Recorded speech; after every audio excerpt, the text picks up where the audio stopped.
Good evening from Washington. I'm Laura Ingraham, and this is the Ingraham Angle, and we have breaking news tonight. The Washington Post is now reporting that former FBI Director Andrew Mccabe has been fired. Yes, the embattled former FBI director is, we know what happened with him. We know that his wife obviously was running for state representative, got help from Terry McAuliffe. Of course, his PAC donated hundreds of thousands of dollars to her campaign. It was not revealed at the time, and that raised a huge problem. And he's been embattled now for, several months. A lot of us thought he would have been fired a long time ago. Remember, his pension, he would have kicked in his pension on Sunday. Yet, if he's fired today, looks like that pension will not kick in. San Francisco attorney Harmeet Dillon, who's also the national committee woman for the Republican National Committee for California, is with us now. Harmeet, breaking news tonight. This really should have happened a long time ago. I don't know why they wait until 2 days before he would retire and his pension would kick in. But nevertheless, this is the news tonight. Your reaction? Well, I agree with you, Laura. I think this should have been done a while back, and the FBI Director Wray has already taken steps to remove Mccabe from any positions of authority. But I guess the triggering event here is the Office of Professional Responsibility investigation and recommendation, and I guess the Attorney General did not want to act until he had that recommendation in hand and make the decision himself. So I'm glad this action has been taken. Clearly, Mr. Mccabe was at the heart of a number of troubling controversies at the FBI, starting before the election and then continuing through today. So maybe this is the beginning of some reckoning happening at the FBI with this head rolling. And of course, there are others, Lisa Page, Peter Strzok, and others who are involved in these. Yeah, we have the Peter Strzok news. Yeah, we have this Peter Strzok news that we're also going to get to, his relationship with the judge who has since recused himself. Let's go to Alan Dershowitz. Professor Dershowitz, this just broke minutes ago. The Washington Post, Mccabe is out. Your reaction? Well, I want to see the evidence. If the evidence conclusively demonstrates that he was less than candid and misled investigators, then the firing seems justified. But I think you have to have a fairly high threshold to fire somebody on the eve of his retirement and take away a pension that he's earned over a long, long period of time. 20 years. Of 20 pretty years. good service. So, yeah, I want to see this. I want to see the evidence. If the evidence justifies it, fine. As far as Strzok is concerned, that seems to be an open and shut case for firing. Yeah, we're going to get to Strzok. Yeah, let's get to Strzok in a minute, and let's hold that separately because that's a separate issue involving the judge in the case, which again, this comes out today after investigative reporter Sarah Carter breaks the story. Which, it's like we keep saying every day, it can't get worse, but it keeps getting worse. Joining us now, and we're delighted she's with us, is Sarah Carter, who broke the story about Peter Strzok's friendship with the judge in the case. Sarah, we were talking just a few minutes ago in the hallway. You said keep your eye out for the Mccabe firing. It could happen. You have good sources in justice because it did happen. Tell us what led to this happening 2 days before he would have gotten his pension. It seems a little odd that it would be happening this late. Why did it take this long for the Office of Professional Responsibility to come to this decision? Okay, the Office of Professional Responsibility, OPR, did come to the decision that they wanted him fired after Michael Horowitz uncovered a lot of information on Andrew McCabe. The Inspector General. Exactly, the Inspector General at the DOJ. And that was then referred to OPR. And I think there's a lot of extenuating circumstances here. I don't think we've heard everything. I think there's a lot more than just misleading the IG and the FBI and also leaks, which is what has been reported, right? So we only know a little bit. Give us the 2 or 3 things that are the most egregious that have been out there that called into question his professionalism in handling his job. Oh, I think certainly the leaking to the media, number one. Yep. Also the fact that he lied. He basically lied to the FBI, to his own employers, and to the IG. And I think that about his relationship actually and his friendships with Strzok, about what was happening with the Hillary Clinton email investigation. And remember, he gave that information to the Wall Street Journal. Apparently he authorized that. And when they broke that story, and then he went back and the IG said, hey, were you responsible for authorizing these leaks? He said no. That's according to sources that I've spoken with. But I think this goes far beyond that. I think they're also looking at possible criminal charges, and that could be very serious. Wow. Alan Dershowitz and Harmeet. Let's go to Harmeet first. Criminal charges against Andrew McCabe. This is the second time I've heard this today. The earlier time was about 2 o'clock in the afternoon from one of my sources in the Justice Department today that said, you all know just a little bit of what's gone on with Andrew McCabe. Again, 20-year veteran of the department, very well respected for years, and yet apparently we don't know what the OPR knows and what the Inspector General knows. We'll be finding out in the coming days. Harmeet. Yes, I would have to agree with Sarah. It seems hard to believe that he would get fired for simply the leaking, although the leaking is obviously very egregious. The Wall Street Journal story that came out that was the product of those leaks was, clearly attempted to paint his role in a different light than was true, and a lot of other politicking going on in that story. So that was pretty shocking. But this seems like turnabout is fair play in a way. We all know, we've seen the stories about how, General Flynn has been indicted and asked to plead guilty on charges of a lie to the FBI, and where you have the FBI number 3 in command and temporarily number 1 in command lying himself to other FBI agents, it seems appropriate to hold them to the same standard. Professor Dershowitz, again, this is wild. On a Friday night, 2 days before a man who's served the government for decades and was very well respected before the Hillary email investigation, I think, took place, to be fired in this way. I have to take Sarah and her reporting to heart here. I don't think they would risk firing him were it not for some fairly serious information that has come to light and that will be reported in by the IG. That sounds right to me. This afternoon, I was saying that I think there has to be a high burden before you fire somebody who's performed in a distinguished way for 20 years. But I have a lot of experience with the OPR, the Office of Professional Responsibility. They don't generally go after their own. They generally whitewash their own. And when the OPR comes to this conclusion, you really have to give it some credibility. I still want to see the evidence, but I bet you we'll see evidence that's far more compelling than what we've heard about up to now. And when they're talking about criminal charges, that sounds very, very serious. It's distressing because I had a lot of respect for McCabe based on what people who've worked in the FBI have told me over the years. But you can't have a double standard. You have to have the same standard for Democrat, for Republican, for people who've been in the FBI, and for civilians. And if that standard has been met for criminal prosecution and for firing, so be it. And folks, we just got the Attorney General's statement, which I'm going to read. He writes, the FBI expects every employee to adhere to the highest standards of honesty, integrity, and accountability.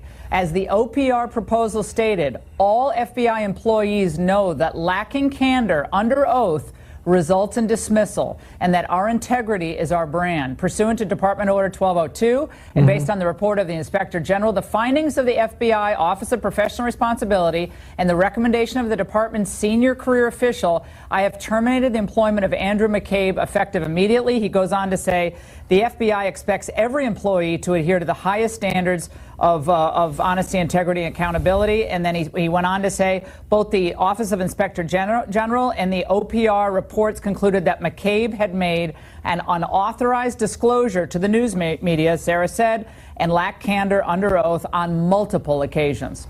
So this seems, in the way it's worded, this seems like an open and shut case. You cannot make exceptions even for someone with a very distinguished career as a civil servant, as a career professional. You know, people make mistakes for a variety of reasons, or people do things for a variety of reasons. I'm not going to try to get into his head. But I do not think the Office of Professional Responsibility and Sessions, with all of the media spotlight on them, would take this action were it not very serious. Sarah, you've been reporting on the Peter Strzok issue, which is another issue we have to talk to you about. His relationship with the presiding Judge Contreras in the case, This, when you published this today, I was reading this going, this can't be happening. Explain to our viewers what happened. Well, it was stunning. What we discovered was through these text messages, and actually it was the House Oversight Committee, their due diligence. Yep. I mean, they had sent people over and over again to the DOJ, and they finally pieced together what was redacted, what was handed to them. So they got to see semi-redacted documents that showed that Peter Strzok had a very close friendship with Judge Contreras. This Not is revealed. Not revealed. Disclosed. Not disclosed. That's The outrageous. DOJ did not disclose this. So, I mean, remember, we were all left wondering, why did he recuse himself? So, on December 1st, 2017, you know, Michael Flynn goes before the judge. He pleads guilty. That's Judge Contreras. On the 7th of December, 2017, Judge Contreras recuses himself. But now we know that he and Peter Strzok for a long time had been friends. And he also sat, you know, on the crazy. He also sat on the FISC court. And Peter Strzok, FISA, yeah. Oh, yeah. So he was in the Foreign Intelligence Surveillance Court. He took care of the FISA applications. And Peter Strzok, who was in charge of counterintelligence and Russia, would go to the FISA court for these warrants to be signed. And presumably some to Contreras. yeah. So what's really interesting, Laura, is inside those... Hold on, Alan will get to you in 1 second. Inside those text messages, he specifically states we with have some of Page, them. if you see them, he specifically knows that if he continues this relationship, it could present a here's huge what he problem. says. This is Peter Strzok. And Alan, you can react. He, Contreras, super thoughtful and rigorous about ethics and conflicts, suggested a social setting with others would probably be better than a one-on-one meeting. I'm sorry, I was just going to have to invite you to a cocktail party. Of course you'll be there. Have to come up with some other work people cover for action. Odd. And then it goes on, and there's other things as well. But Professor Dershowitz, that's wild. That's the smoking gun. The smoking gun is the attempt to meet with him surreptitiously with a cover so that nobody will be able to say that they met in a way that required recusal. This guy Strzok seems like he is really a piece of work. You know, he should have recused himself initially from any involvement in this case because of the messages he sent. Mueller didn't know about these messages. Mueller didn't act improperly. He didn't know about the message. As soon as he found out about the messages, he took him off the case. But Strzok knew that he had sent these messages, and he should have recused himself. He should be fired. He violated every possible rule of ethics in the FBI, and I think he has to go. I'm surprised he hasn't been fired up until now. Alan and Harmeet, he uses the phrase, with some other work people cover right, for action. There's the term cover, Right. Laura. Like, there's the term I mean, that's recusal. the smoking gun. Cover, Harmeet. If there isn't cover. No, I mean, and this type of ex parte communication is outrageous. And if this isn't a conspiracy, I don't know what is. You have multiple people, and there's a conversation there in the text messages about a dinner party for 6. So you have multiple people who are around Strzok and Page conspiring to somehow set up a conversation with the judge. I think it's outrageous, and in any federal court, a court should recuse himself. And we don't know why the judge recused himself. Putting everything in writing, everything in emails, everything in messages. He's a counterintelligence. This guy is supposed to be the best. This is an unintelligent counterintelligence guy. Okay, we got a Mccabe statement. God, everything happens on Friday night. This is why we're happy we're live. Okay, Friday night, this is Mccabe's statement. For the last year and a half, my family and I have been targets of an unrelenting assault on our reputation and my service to this country. And my service, the articles too numerous to count, have leveled every sort of false, defamatory, and degrading allegation against us. The president's tweets have amplified and exacerbated it all. He called for my firing. He called for me to be stripped of my pension after more than 20 years of service. And all along, we have said nothing, never wanting to distract from the mission of the FBI by addressing the lies told and repeated about us. And that's Pretty clear statement. I mean, he thinks it's all unfair. It's a total witch hunt. Sarah, I'll let you close it. Well, here's my question. How can he say that when it's his FBI? It's not the president. It's not the DOJ. It's OPR that is asking for him to be fired. Office of Professional Responsibility, exactly. Which is staffed with career FBI. Professionals. FBI judging. That's right. Andrew Mccabe, top of the FBI. And he had a lot of friends in OPR. So that should tell you something. Alan, his statement is defiant, Alan. It is, but if he thought people were after him, then he should have been so careful about how he responded. And yet, if people were after them, he gave them the ammunition by not being responsive, by being deceptive, by being untruthful. So he opened the door to allowing the OPR to make the kinds of conclusions that they came to. It sounds to me like he doesn't have much of a leg to stand on. I'm sympathetic to him, but it seems to me he's made his own bed. And Laura, he's 49. He'll be just fine. We've seen lots of people in the swamp do just fine without their pensions at the age of 49 in Washington, D.C. You note that in his statement he doesn't deny the charges that the OPR leveled against him. And I think that's very telling as well. It's deflection to point to the president in his tweets. That's very fashionable in Washington, but I don't think he has answered any of the questions. What does this do, Sarah, to the integrity, whatever's left of it, of the Hillary email investigation, though? So now the guy who was leading the investigation, got Peter Strzok problems, we got McCabe fired. How does Comey fired? Yeah, of course, Comey gone. By the way, we have a photo of Jim Comey. We had a sighting of him today in McLean, Virginia. Do you have it, Nick? Can you put up on screen? He looked very concerned at Balducci's today. Do we have the picture? Yes. We'll get it in a second.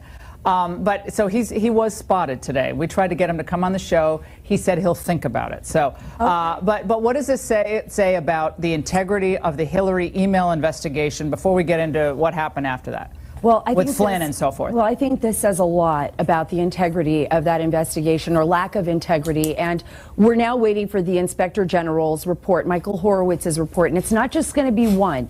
It's going to be multiple series of reports. 1.2 million documents that he's obtained.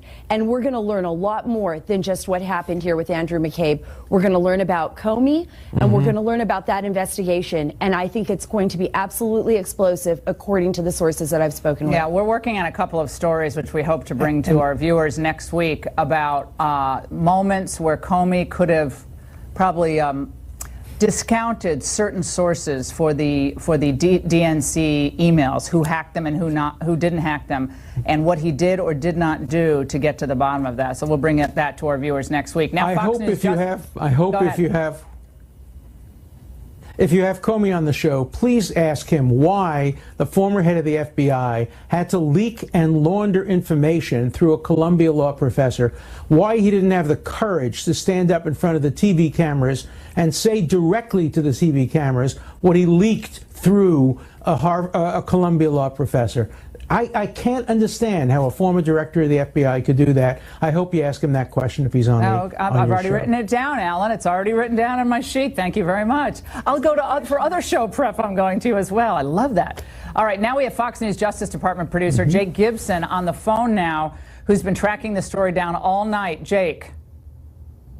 Hey, how are you, Lawrence? So we've been following this all day, and this has been a thing that is slow rolled out throughout the day that we kind of thought was coming, and now it finally popped. And the Attorney General basically said that he is terminated, as you know, former Deputy Director of the FBI, Andrew McCabe, tonight. And this all comes back to this IG report, and specifically on what he said to the Inspector General Horowitz and whether or not he misled Inspector General Horowitz. And that's what we know so far. There could be a lot more when the IG report finally comes out. What we know right now is that the Inspector General is not, and the Attorney General are not happy with the statements that McCabe made about what his role was in letting a reporter speak to one of his subordinates at the FBI. That part was fine. It's the questions that happen afterwards and whether or not he told the truth about that. That's what directly led to this. If you believe what we hear coming out from the Department of Justice today.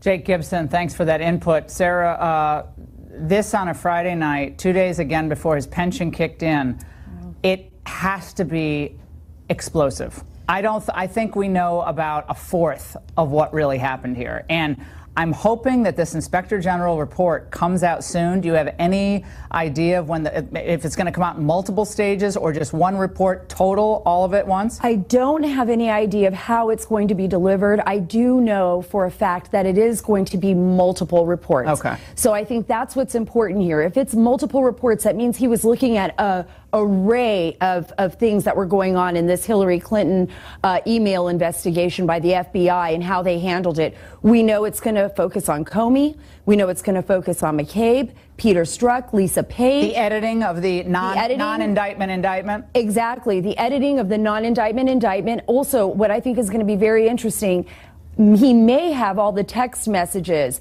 the SMS messages of McCabe that nobody's been able to get their hands on. And I think that's going to be very telling, too. We don't know how far people in the FBI went. Did they obstruct? Did they obstruct anything in that investigation? Yep. And that's going to be a really important question. And we already know what Comey's done.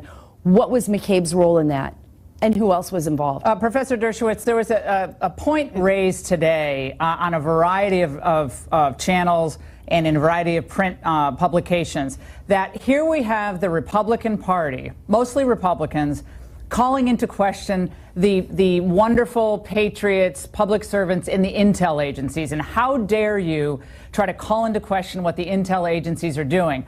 And I was on the radio this morning responding to that, and I said, well, wait a second. I mean, these are people. First of all, they make mistakes. We made a big mistake at 9/11. We thought we had something we didn't. We've had history littered with examples of the intel agencies getting things wrong because they're making snapshot judgments with the information they have, and sometimes they're biased. Sure. I mean, they're like people. They're biased. So the idea that you can never call into question the ethics, integrity, or just judgment, forget any malfeasance, of the intel agencies, to me seems to fly in the face of the tradition of liberalism. And they've always called into question government actions. Of course. I mean, as a civil libertarian, I'm actually pleased to see this, to see the Republicans now coming out and questioning the intel agencies. The Democrats, who traditionally have done that through the Church Committee and others, are now saying, oh, no, no, no, no. Intelligence agencies never make mistakes. The Justice Department never makes mistakes. Everything's perfect when it comes to prosecuting. We're seeing a little bit of a flip here because, you know, we have the criminalization of political differences on both sides. And when that happens, you see people make hypocritical statements. But I'm thrilled that we're seeing critical analysis being done of the intel agencies. That's very, very important. I think it's important whether you're a Republican, whether you're a Democrat. We need accountability. Who will guard the guardians? And the guardians are people today who have access to the intelligence. And so I'm so happy that we're seeing a more critical eye being looked at intelligence gathering, being looked at who is doing the investigation. I think that's very healthy in a democracy. All right, we're going to continue this. We're not taking a break. The news is too big. Joining us now on the phone, retired FBI Special Agent Bobby Chacon. Bobby, again, Friday night, firing Andrew McCabe, one of the more well-respected civil servants in our FBI, really of the last 25 years. He had a fantastic reputation until he got mixed up with the Clintons or examining the Hillary Clinton private email server. Your reaction to the news of the night? Well, I'm not surprised, and I'm kind of heartened by it. I mean, look, I was a special agent for 27 years at the street level. I was a working agent. I chose not to go up into management. If I had done the same transgressions as Andrew McCabe had done, I would have been fired before now. So it's very important. There's a history in the FBI of discipline being meted out differently by to the street level agents and to the senior executives. And I'm glad to see that in this case, where you have a lack of candor, which is, by the way, from day one in Quantico in the FBI Academy, they nail into our heads that lack of candor is the biggest thing that'll get you fired. Lack of candor is a key. It's almost always worse than whatever you've done to hide the lie is the lie itself. So day one at Quantico, you're told, you know, don't lie. If you get caught doing something wrong, take your lumps, take your discipline, but don't lie about it. If you lie about it, you're almost assuredly going to be fired for it. And lack of candor is the number one reason FBI agents get fired. And you know that going in. It's not a surprise. All of us actually were expecting it, and we would have been, morale would have been taking a big hit on the street level if this guy was not fired for lack of candor. Once the IG said we found a verified lack of candor, then he needed to be fired because a street agent would have certainly been fired. Harmeet, I want to go back to you. It looks like this IG report in the investigation continues. That one of the reasons why the report has not yet been issued is because our sources are telling us they keep learning more by the day. Again, they're examining all of the sensitive investigations leading up to the presidential election in 2016. So the Hillary email investigation, perhaps, of course, bleeding into the Russian meddling investigation. This is not an isolated, narrow investigation. It seems to be getting broader, which is one of the reasons why this report could be delayed. It might not come out when we thought it was going to come out, and it has to lead us all to conclude that we are, again, just skimming the surface so far of what we know about potential biases in this investigation. Harmeet. Absolutely. And one of the investigations that you didn't mention is the Hillary Clinton Foundation investigation. And that was actually the subject of that Wall Street Journal article that grew out of the leaking from the 2 FBI agents that was authorized by Mccabe. So we see this, it's not an exaggeration to say it's a web. And, you know, you see a few people in the middle of it, but the web seems to be spreading. And there's 1.2 million documents we're aware of that the Inspector General is looking at. That's a huge amount of documents. It doesn't surprise me it's taken this amount of time, but we have by no means begun to see the end of it. Like I said, I think that this firing today may be the beginning of the reckoning happening in the FBI, which will be for the betterment of the agency. And as a Republican civil libertarian, I have to say that, unbridled power that the government has is of deep concern. Republicans have begun to wake up when we see the Michael Flynn investigation. It was shocking. And that's a good thing for our country. We're the party of limited government, and we need to respect that and honor that and get back to that tradition. I'm so glad you said that, Harmeet. And Alan, here we have liberals and conservatives agreeing. Thank you. This is where civil libertarians, conservatives can agree. Unbridled power. Unchecked power to spy on American citizens for flimsy reasons, as they did with this Carter Page. Anyone looking at Carter Page, talking to him for more than 5 minutes, knows the idea that Carter Page is like working with the Russians to throw the election is ridiculous. I'm sorry. I will bet my house on it. It's ridiculous. Alan, go. Well, remember, there's one other possibility of how information may be forthcoming. That is, Mccabe may sue under his contract to get his pension. And there might be discovery and a trial. And that would be a way of getting even more information that maybe the OPR doesn't want to produce, but would have to produce as part of discovery to justify their actions, because he has a remedy under law. Well, his remedy under law is very limited, though. FBI does not have the same protections of the Merit Service Protection Board as other federal employees. So I think he's very limited, frankly. Let me read a little bit more. We have more now from Andrew McCabe's statement just released, guys, after his firing tonight.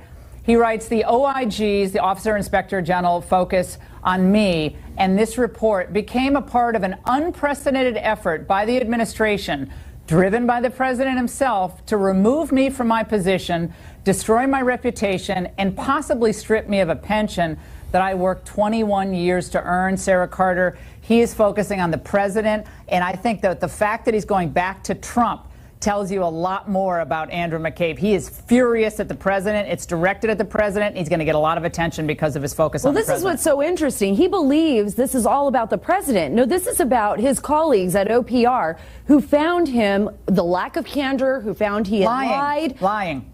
Plain and simple, he lied. A lot of former FBI agents that I've spoken to and current said, I hope he's fired. Is he going to get fired today? That's all I kept hearing all day, because they realized that if they had done this, they would have been fired too. And there's a lot of ongoing investigations right now. This is not just about Michael Horowitz. At the DOJ right now, remember, there is a prosecutor looking into the unmasking, the FISA abuse that has been taking place with Carter Page in particular. So we've got a number of investigations, and McCabe is worried. And one thing that I did hear is that McCabe has said over and over again, if I go down, I'm taking everybody else people down with him. Oh, now we have Ron Kessler, author of the book, the secrets of the FBI on. And Ron, I know you're not probably surprised by any of this, but I think Harmeet's point, Alan's point, Sarah's made it, Bobby's made it. This could be the beginning of something really great for the country. Namely, we clean out the underbrush in our intelligence agencies. I know that's a big call and it's a big wish, but it's time to clean out the problem people. And if Andrew McCabe lied and misrepresented, as the Office of the Inspector General is going to conclude, and Office of Professional Responsibility confirmed, that is a real problem. You're supposed to be calling balls and strikes at the FBI, not, advocating on behalf of one person because of their political party. Ron, your reaction tonight? Well, sure. It is absolutely shocking. There has been no case of proven abuse at such a high level of the FBI since William Sessions was fired as FBI director over his abuses, which was, by the way, because of what I found in one of my FBI books. But it's good that we're finally getting some clarity on some of these issues. There's been a lot of smoke and mirrors, I think, about some of the allegations involving the FBI. But here it's clear cut, and he is being held accountable. And I think it's positive that we're going to try to get some resolution to all these issues. Well, and the idea that this is just mean-spirited targeting of the FBI, Sarah Carter. What might this mean down the line for Loretta Lynch and perhaps even Barack Obama? Because the idea that all those people, no one knew what was going on, no one had any idea. What could we be looking at here? Oh, we could be looking at an unraveling now so quickly of information and evidence on everyone. I mean, this is going to push everything over the edge. Comey has got to be worried. Loretta Lynch has got to be worried.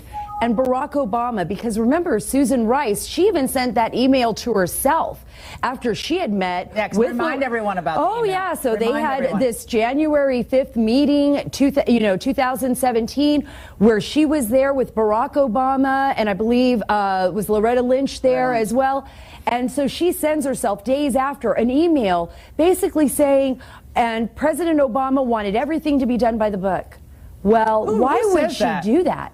And that raised questions. So now they're saying, why would you do that? Why would you send this email to yourself?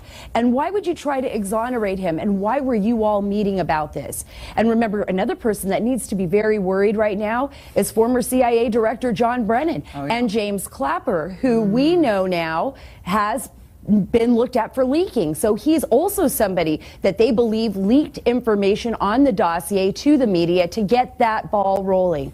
It just really appears on its face that all the evidence pointed to the fact, and I know McCabe's blaming Trump, but it looked like all of these people were ready to take Trump out and wanted to. Let's go back, Professor Dershowitz, to the Peter Strzok, Lisa Page text that first really captured the attention of the American people, where they were going back and forth. They were talking about insurance policies. Clearly, they were worried, but not overly worried, but worried that, look, we got to make sure this doesn't happen. Got to make sure that Trump doesn't happen. That was the clear subtext of what the two were talking about with each other. It seems like the idea that they were doing that in isolation, just the two of them, that there was no other conversation with others about an insurance policy, that seems to me to be hard to believe, especially after the Sally Yates with her, big resignation and marching over to interview Mike Flynn. Now it looks like Mike Flynn might not have lied. In fact, apparently the FBI agents didn't think he lied after his first interview. Andrew Weissman, all of these individuals who were pals with Mueller at his old law firm, and obviously seem to be very, very partisan. Alan, this is a lot to take in tonight, but your final thoughts. Well, I think there's too much partisanship in the FBI. The FBI is supposed to be the one organization that is absolutely nonpartisan, has no interest in who wins an election. And when you have the kinds of messages that we see going back and forth between Strzok and his friend, the prosecutor, it certainly shows that they had a very, very strong bias. And you can't put that kind of bias aside when you're a prosecutor. Look, there may have been people in the FBI who also had a strong bias in favor of Trump and against Clinton. But they didn't act on their bias, and they didn't send messages to each other on their bias. And I think that the more we learn, the better it is for America. And we have to make sure that the FBI goes back to being a nonpartisan, neutral, objective, investigative agency, not an agency that decides who to prosecute, but an agency that simply uncovers the evidence and presents it to prosecutors. And we've lost that role of the FBI, and I think we have to regain it. That's one of the most important lessons we can learn from this tragedy. Now, absolutely. Let's go back to Fox Justice Department producer Jake Gibson on the phone now, who has an important addendum for us. Jake. I just wanted to make one point, Laura, and thank you so much for coming back to me. It's that when we talk about the release of the IG report, and we've been waiting, and everybody's trying to figure out when this will be released, and Inspector General Horowitz had hinted that it may be in March. However, I have been told by Department of Justice officials that if there is a criminal referral that is to come out of this report, that would delay the release of the report. In other words, if there was a criminal report that comes out of this, that could go to a grand jury. And then if that led to an indictment, then the resolution of that indictment, we might have to wait for the criminal, for the report. So you can read the tea leaves there, if you know what I mean. Well, Harmeet, if there is a criminal referral coming out of the investigation that is part of this entire morass that involves President Trump and the Hillary Clinton email, I mean, is that not tainting the entire investigation? I mean, I'm not saying this in a partisan way, but if I was the subject of an investigation and I heard, well, these guys are sending emails and then this other guy's lying and he's leaking, it seems like that entire thing has to be thrown out. And I know that sounds extreme, but if I were the subject of the investigation, that's what I'd be arguing in court. It's that the whole thing is the fruit of the poisonous tree. Absolutely. And I don't think you have to wait for a criminal indictment to make that argument. I think that argument is already on the table with the text messages, with the lying to the FISA court, withholding of evidence from the FISA court, with regard to the hushing up of some of these investigations, the weird way that the Hillary Clinton investigation on the email, the Clinton Foundation, which is, I think, rife with criminal conduct, has been brushed under the carpet. There are a lot of issues here that would lead, and it's all the same people. It's all the same 3 or 4 people who are at the heart of this so far. So I think all of that, if I were a defendant, I would be absolutely jumping up and down and raising those issues already, regardless of the criminal investigation. And obviously, yeah. Go ahead. But remember one thing. It's very important to distinguish between ethical violations, which is what the OPR looks at, and criminal conduct. Again, let's not slip from unethical conduct or bad conduct into crimes. We have to know what crime it is that was committed. Did anybody lie to a law enforcement official? That's a crime. Was there obstruction of justice? That's a crime. But simply not being candid or withholding information from the FISA court, that's unethical, but probably doesn't cross the line into criminal conduct. Yeah, materially misleading the FISA court. However, Alan, I think you said this on the show a few weeks ago, depending on what it is and for what reason you're doing it and the predicate that precedes all this, that could be criminal. I mean, if you are materially withholding information, it could be, because you know that that information could change the outcome of the decision on whether to grant the warrant, that's you're right, it's on a line, but you're right, we shouldn't just blow to the, a crime was committed here. Joining us now on the phone is George Washington University law professor Jonathan Turley, who's been watching these events unfold tonight. Professor Turley, your reaction to the firing of Andrew Mccabe 2 days before his 50th birthday, when his pension would have kicked in after 20 years of service at the FBI. Professor. Well, I'm not surprised by the decision. Some of us said it was very likely that he would be fired.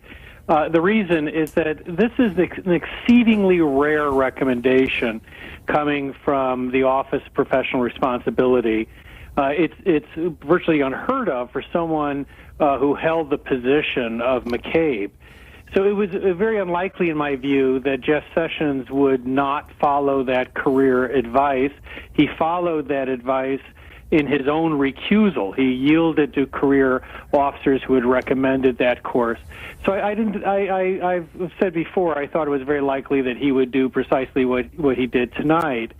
What is, I think, a more difficult question that will be presented for the Justice Department is how they will go from here, because the suggestion is that the Inspector General found that McCabe intentionally misled their investigators.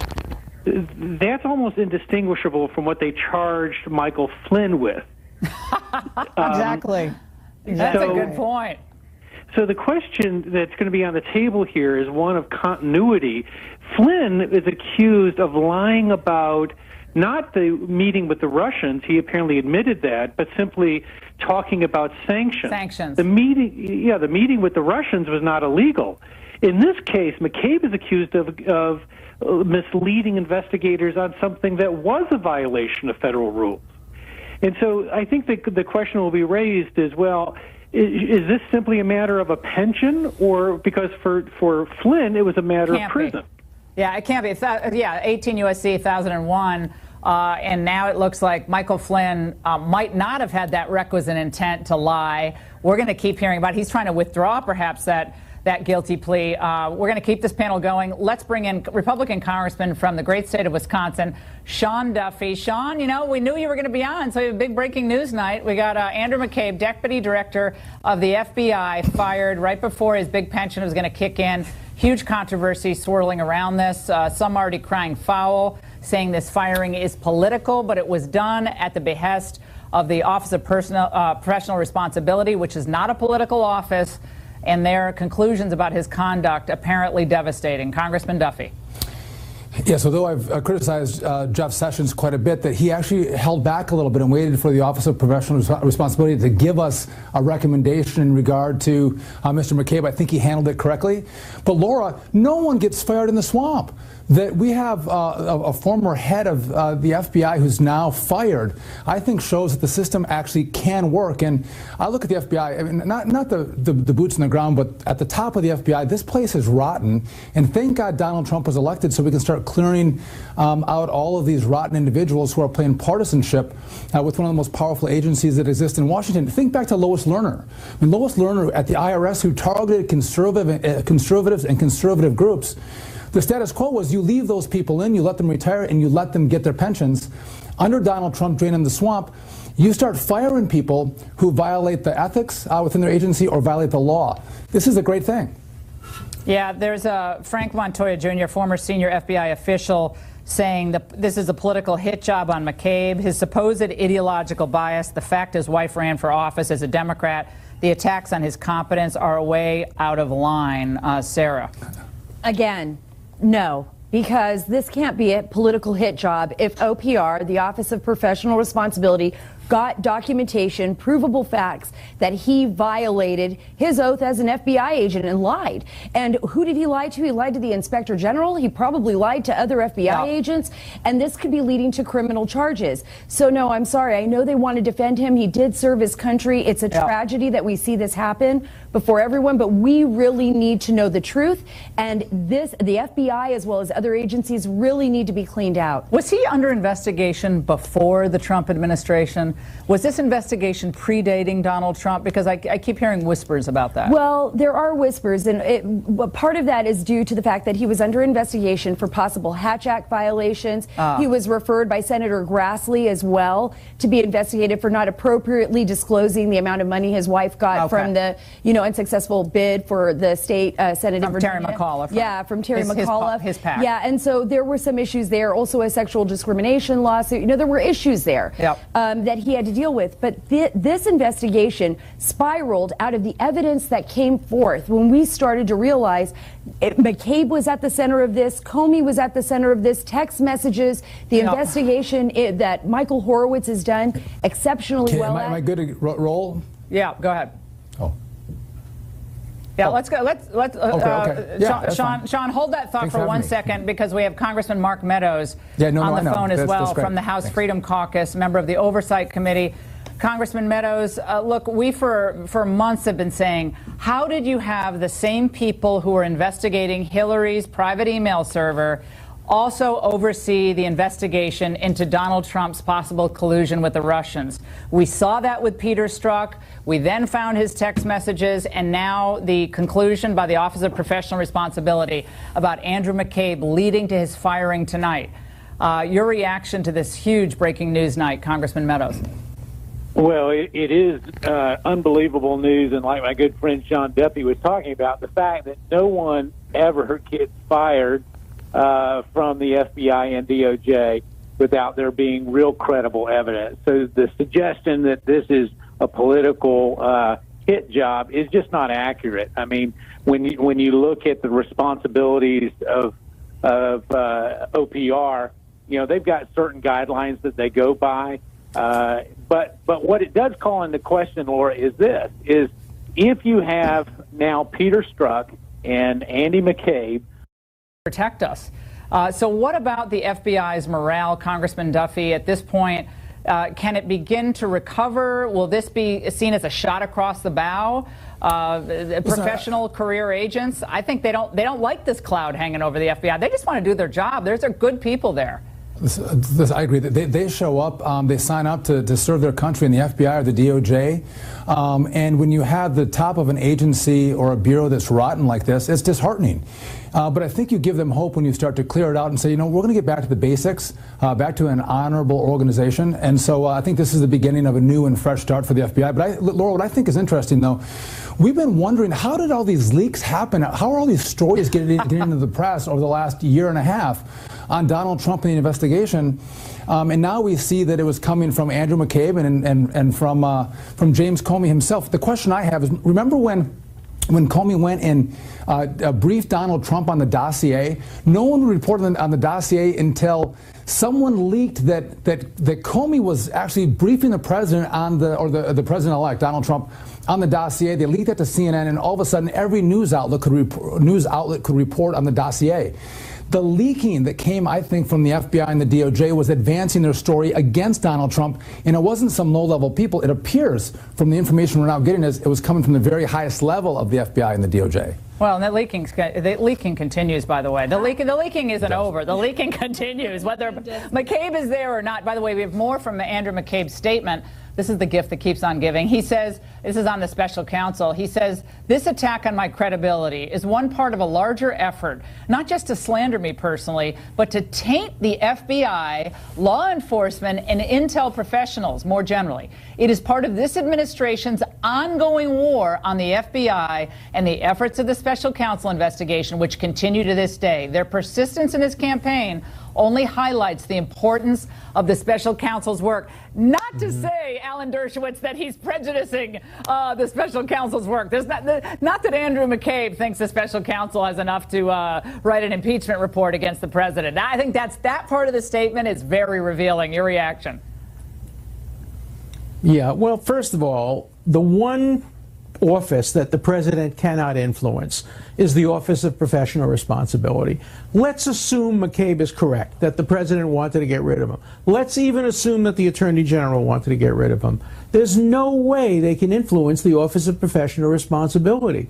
They are civil servants. They are career people. They are non-political. Nobody has ever questioned their credibility. They just can't do that. And so I think the real fallacy of his whole trying to politicize this thing is he can't get around the fact that the Office of Professional Responsibility is doing this. Now, I want to point out one irony. We're all talking about leaking.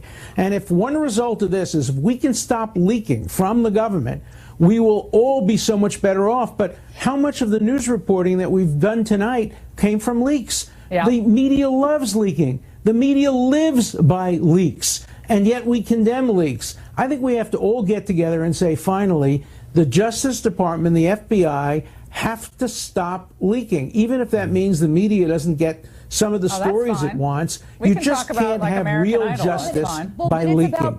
Well, but it's about the type of leaks. This is about the type of leaks. Look, when the dossier was leaked and it went out, remember this, it went out. Now we believe it's James Clapper. That's the information that I've received, that it was James Clapper that leaked the dossier to CNN and basically said that the president had been briefed. That gave it legs of its own. Oh, suddenly it was like a credible document. This was an unverified and salacious document. This was former Director Comey's own words. This wasn't a credible document. That's the difference. That's the difference between a solid leak because somebody's trying to get information out there and a false leak. And I want to just remind everybody. Yeah, but I think you can't start making that distinction. Hold on. I want you to continue that thought, but just I want to remind our viewers for a moment. Andrew McCabe, the reason that he began to first his credibility began to be called into question was because in 2015 his wife was running for state office in Virginia. At the time, he was leading up the investigation into Hillary Clinton's private email server. Why'd she have the server? Why did we suddenly lose all these emails?